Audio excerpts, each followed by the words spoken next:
اس میں ڈائیلاگ تک کوٹ کیے جاتے ہیں، تو جہاں سانسوں تک کو گنا جاتا ہو وہاں ایسی لاپرواہی کا پھر کیا مطلب ہے؟ اب ایک طرف اس لیول کی سرویلنس اور ویجیلنس، اور دوسری طرف صحت کے معاملے میں ایسی سنگین نیگلیجنس، اس کی تو پھر ظاہر ہے کہ دو فطری وجوہات سمجھ میں آتی ہے نا، یا تو جیل حکام کی اپنی آنکھیں خراب ہیں یا پھر نیت خراب ہے۔ اب تعین وہ پلیز آپ خود ہی کر لیں۔ سپریم کورٹ کی جس مداخلت کو احسان عظیم بنا کر پیش کیا جا رہا ہے، اس سپریم کورٹ نے اس حوالے سے کوئی رائے نہیں دی ہے۔ البتہ عمران خان نے تعین کر لیا ہے، جی ہاں، عمران خان نے اڈیالہ کے سابق جیلر کے خلاف کارروائی کے لیے عدالت سے رجوع کرنے کی ہدایات دے دی ہیں، جس کے مطابق اب سلمان اکرم راجہ نے عبدالغفور انجم کے خلاف کرمنل کیس دائر کرنے کا اعلان کیا ہے۔ تو اب جو حقائق عمران خان نے سامنے رکھے ہیں، اس کے بعد ایسی کارروائی انیشیٹ نہ کرنا نہ صرف عمران خان بلکہ کسی بھی قیدی کے ساتھ زیادتی ہوگی، کیونکہ اگر عمران خان جیسا مقبول رہنما اگر ان کے ساتھ یہ سلوک ہو سکتا ہے تو پھر تو کل تو کسی کے ساتھ بھی ہو سکتا ہے نا۔ تو ذرا آپ اندازہ کریں کہ عمران خان یہ بتا رہے ہیں کہ اکتوبر میں آنکھ کا مسئلہ شروع ہوا،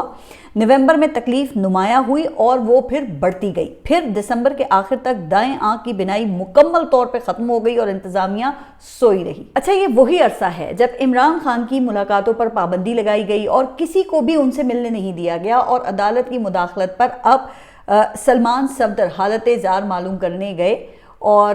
اس دوران جیل کا جنرل فزیشین آنکھوں کے عام قطروں سے علاج کرتا رہا، کسی اسپیشلسٹ کو نہیں دکھایا گیا، باوجود اس کے کہ عمران خان یہ کہتے رہے کہ تکلیف میں کمی نہیں ہو رہی ہے۔ اچھا، پھر جب صورتحال ان کی بگڑی تو جیلر عبدالغفور انجم کو ہی 16 جنوری کو ٹرانسفر کر دیا گیا۔ پھر جب نیا جیلر آیا تو اس نے مزید 10 دن ضائع کیے اور 26 جنوری کو پیمز ہاسپٹل کے ڈاکٹر عارف کو بلایا گیا، پھر جن کی پرزور سفارش پر عمران خان کو ہاسپٹل لایا گیا، جہاں ان کی آنکھ میں ایک کلاٹ کی نشاندہی کی گئی جس کے لیے انجیکشن دیا گیا، مگر ان کی بینائی بحال نہیں ہوئی۔ جب یہ سب ہو گیا تو پھر بھی کسی ریٹنا اسپیشلسٹ سے رجوع نہیں کیا گیا جس کی اسپیشلٹی میں یہ بیماری شامل ہے۔ اب پیمز میں تو کوئی ایسا ڈاکٹر دستیاب ہی نہیں ہے۔ کہا جاتا ہے کہ اسلام آباد میں شفا انٹرنیشنل ہاسپٹل میں 2 ایسے سینئر ڈاکٹرز ہیں جن کے نام پاکستان تحریک انصاف نے سپریم کورٹ میں تجویز کیے تھے، لیکن مجھے حیرانی ہوئی کہ چیف جسٹس نے نہ تو ذاتی معالجین سے معائنے کی درخواست پر کوئی حکم دیا اور نہ ہی ریٹنا اسپیشلسٹ کو دکھانے کا معاملہ انہوں نے ٹچ کیا۔ البتہ سپریم کورٹ نے حکومت کو ماہر ڈاکٹرز کی ٹیم تشکیل دے کر مکمل معائنے کا حکم جاری کیا ہے۔ اب کیا حکومت پاکستان تحریک انصاف کے تجویز کردہ ڈاکٹرز کو اس ٹیم میں شامل کرے گی؟ یہ تو پھر دیکھنا ہی ہوگا نا، لیکن حکومت کی باتوں سے تو فی الحال ایسا کوئی ارادہ تو دکھائی نہیں دیتا ہے۔ اب حکومت اس پیش رفت پر کیا کہہ رہی ہے تو یہ ایک اور سنگین مذاق ہے جس پر میں ابھی آگے چل کر بات کرتی ہوں، لیکن جہاں عمران خان نے اپنے خلاف ہونے والے اس جرم کی FIR عبدالغفور انجم کے خلاف درج کروائی ہے، وہیں پر علیمہ خان نے بھی اس لسٹ میں ایک اضافہ کیا ہے۔ انہوں نے اسلام آباد ہائی کورٹ کو بھی شریک جرم ٹھہرایا۔ اس حوالے سے سلمان اکرم راجہ کا کہنا ہے کہ جس عرصے میں عمران خان کے ساتھ جیل میں یہ سلوک ہو رہا تھا اس دوران متعدد بار اسلام آباد ہائی کورٹ کے چیف جسٹس سے رجوع کیا گیا، انہیں صورتحال کی سنگینی سے آگاہ کرنے کی کوشش کی گئی، متعدد درخواستیں دائر کی گئیں، لیکن کوئی سنوائی نہیں ہوئی۔ اچھا، اس بات کی تائید پھر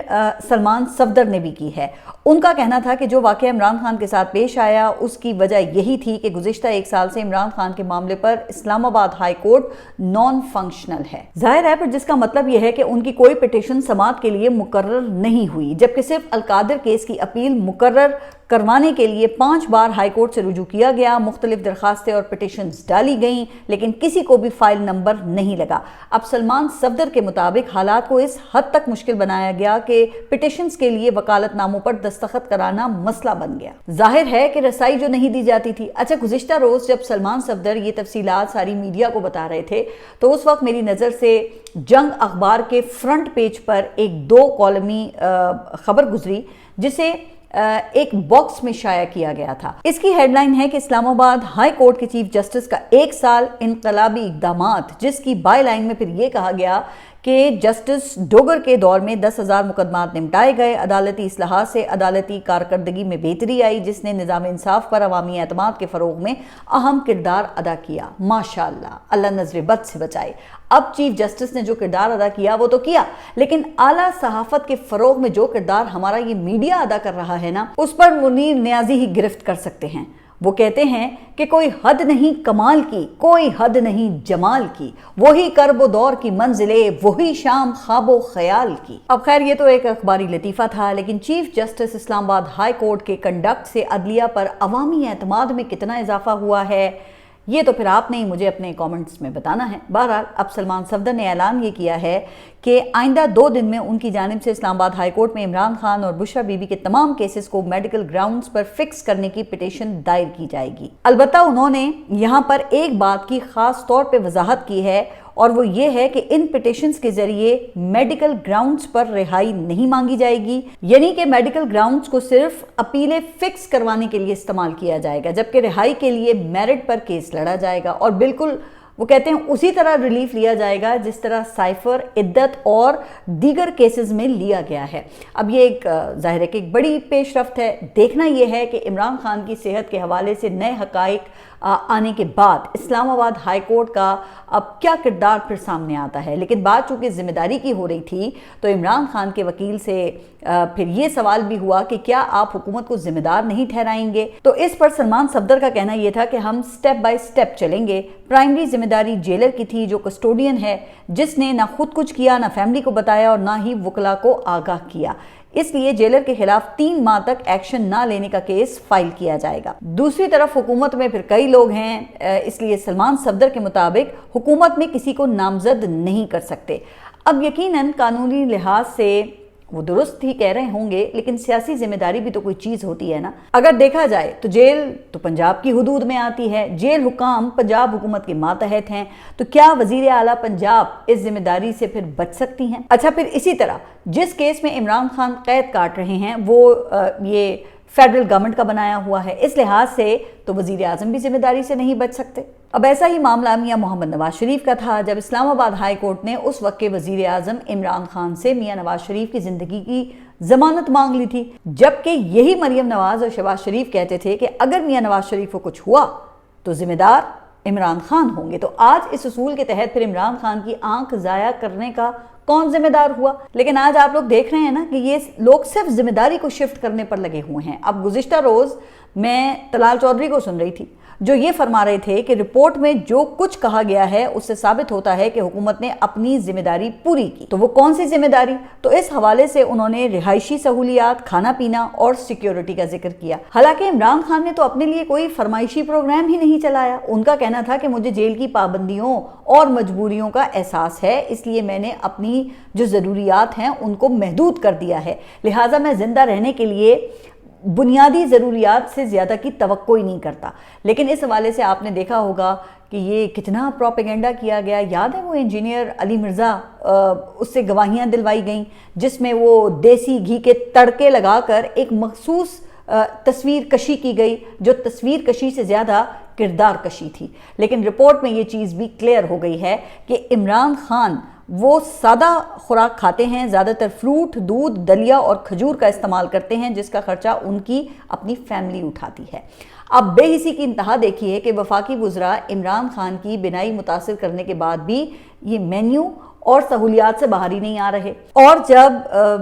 یہ طلال چودھری سے میڈیا پر صحت کا سوال ہوا کہ چلیں رہن سہن، کھانے پینے کا ذمہ تو آپ نے لے لیا مگر صحت کا تحفظ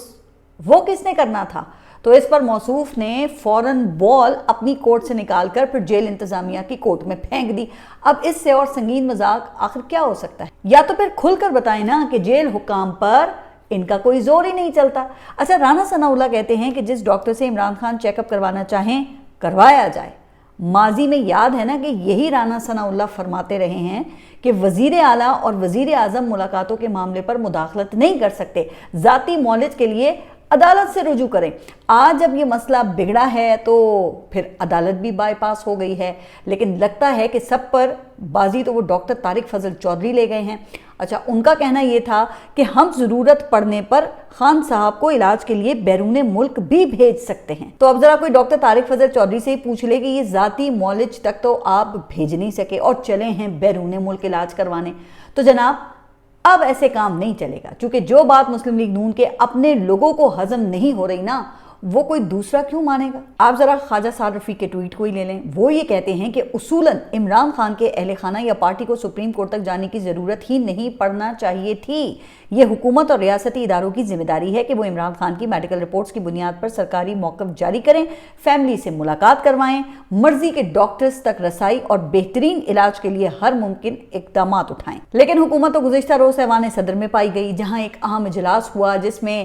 نام کی حکومت کے نمائندے وزیر اعظم شہباز شریف، اسحاق ڈار اور وزیر قانون اور کام کی حکومت کے نمائندے محسن نقوی شریک تھے، جہاں کہا جاتا ہے کہ پاکستان پیپلز پارٹی اور نون لیگ کے درمیان ملک کے سیاسی و داخلی جو امور ہیں ان پہ تبادلہ خیال ہوا۔ اب پتہ نہیں کہ ایسی کون سی ارجنسی آ گئی تھی جس کے لیے وزیر اعظم اپنی کچن کابینہ کو ساتھ لے کر صدر مملکت کے پاس پہنچے۔ یقیناً اب پھنسے ہیں نا تو مشورے اور حمایت کے لیے ایوان صدر گئے ہیں، لہٰذا پاکستان پیپلز پارٹی بھی اس سارے معاملے سے لا تعلق نہیں رہ سکتی، اسے بھی اپنی پوزیشن واضح تو کرنی ہوگی۔ خیر، یہ تو ہو گیا معاملہ حکومت کا، جو کہا جا رہا ہے کہ اس معاملے کے اثرات سے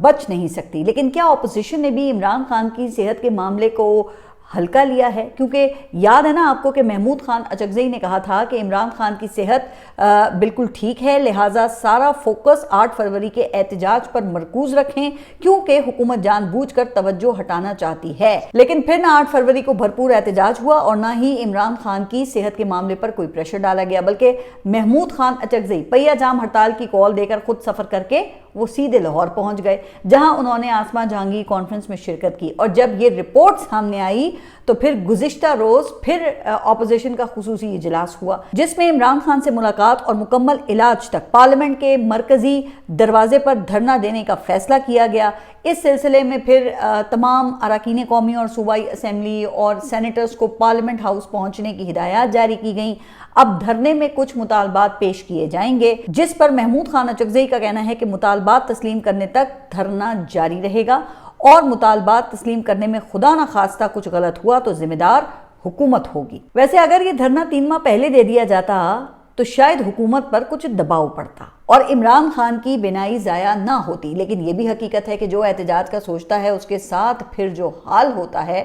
وہ پھر آپ سب کے سامنے ہی ہے۔ ابھی دیکھیں نا، یہ 2 دن پہلے کراچی میں سابق P T I M N A ہیں فہیم خان، انہوں نے پریس کانفرنس کی تھی، پھر جس میں انہوں نے اپنے جسم پر ہونے والے تشدد کے نشانات دکھائے تھے۔ اچھا، اسی طرح بلوچستان سے ایم این اے عادل بازائی کو علاج کے لیے باہر جانے کی سفارش کی گئی ہے، لیکن گزشتہ روز جنید اکبر بتا رہے تھے کہ اس کی اجازت لینے کے لیے وہ 2 وزراء سے ملے تھے، لیکن اس معاملے پر وہ وزراء بھی بے بس پائے گئے۔ اچھا، اس لیے پھر جنید اکبر نے یہ کہا کہ ہم روز ورکرز سے اپنے گالیاں کھاتے ہیں، کیونکہ کوئی تصادم نہیں چاہتے ہیں، اداروں کی عزت کروانا چاہتے ہیں، لیکن ہمیں کہیں کا نہیں چھوڑا۔ پھر انہوں نے ایک ویک اپ کال دی کہ خدا کی قسم ورکرز کو ہم نے روک رکھا ہے کیونکہ ہم نہیں چاہتے کہ ورکرز اداروں کے ساتھ لڑیں، لیکن آپ کے اور ورکرز کے درمیان میں کھڑا ہونا بہت ہو گیا، آپ نے ہمارے لیے آپشن ہی کوئی نہیں چھوڑا۔ تو ڈریں جب ورکرز آپ کے اور اپنے درمیان سے ہمیں ہٹا دیں گے تو پھر کسی کو مذمت کا وقت نہیں ملے گا اور نہ چھپنے کا، لہٰذا بہتر ہے کہ آئیں، ایک دوسرے کو معاف کریں اور آگے بڑھیں۔ اچھا، اس موقع پر پھر سلمان اکرم راجہ نے بھی ایسے ہی عزم کا اظہار کیا کہ ہم قوم کو جواب دہ ہیں، قوم کو حق حاصل ہے کہ ہمارے گریبان پکڑیں، خان کے لیے جو کچھ کرنا ہے اگر ہم نہیں کر پائے تو اب مزید کسی کی جانب سے کوئی کوتاہی برداشت نہیں کی جائے گی۔ تو چلیں اب دیکھتے ہیں کہ پاکستان تحریک انصاف پھر اس حوالے سے کیا حکمت عملی ترتیب دیتی ہے۔ اچھا، آخر میں اب کچھ ذکر زین قادری صاحب کا، جن کا آج انتقال ہوا، اور سب سے پہلے ان کی فیملی سے دلی تعزیت، اور وہ ایک دبنگ اور درینہ سیاسی کارکن تھے۔ جب بھی میرے پروگرام میں آئے کھل کر انہوں نے اپنا موقف پیش کیا، جس سے اختلاف کیا کھل کر کیا، اور جن کا ساتھ دیا ان کا بھی بھرپور دفاع کیا، جس کی پھر بعد میں ظاہر ہے کہ ان کو سیاسی قیمت بھی چکانی پڑی۔ لیکن خیر، یہ تو زندگی میں پھر آپ کو پتہ ہے نا کہ سب چلتا ہی رہتا ہے، لیکن ابدی حقیقت یہی ہے کہ بس رہے نام اللہ کا، اللہ پاک ان کے درجات بلند کرے اور ان کی فیملی کو صبر اور حوصلہ عطا کرے۔ آپ سب بھی اپنا خیال رکھیے اور اگلے ولاگ تک کے لیے اللہ حافظ۔